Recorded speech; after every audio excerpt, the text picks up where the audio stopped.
Hello, everyone. All right, so I am making an executive decision right here, and I'm going to adjust the requirements for our writing project 3 for this research project because I have received a lot of questions about peer-reviewed articles, what they are, a lot of confusion on how to find them. And so I am going to remove that requirement from this class simply because as an 8-week class and online, um, I think it will serve you well to not have to worry about that right now. Having said that, those of you who have already found peer-reviewed articles, great. You found some really great sources for your articles, for your essay.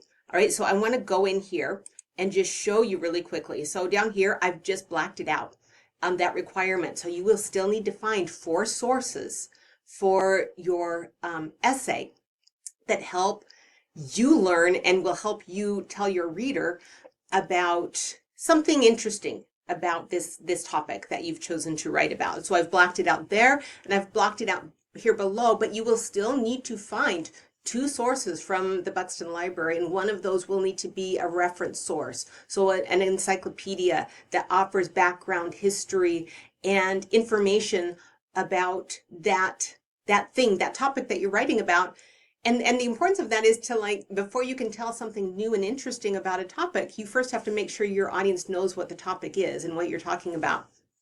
However, I also went in here and I'm going to open up the modules. Here we are in our week 6 module, and I have added some, I've actually just pulled them up from our research module.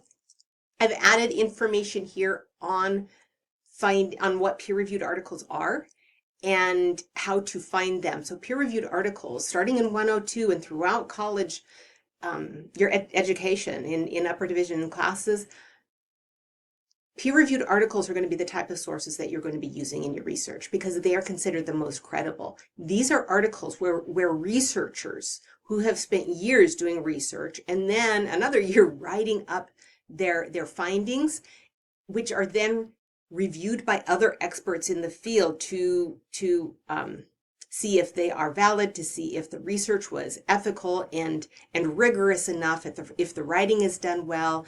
It's gone through so many layers of vetting that by the time they are published, they are considered very credible and important types of research articles. They're also very difficult to read because they are written to other researchers, and so we have to kind of muddle our way through them. However, they are really important and really, credible types of research and articles. And if us as, writers, if we can bring them into our articles, that bumps up our credibility also. And so I've added some more handouts and tutorials and explanations on what they are and how to find them in the Buxton Library.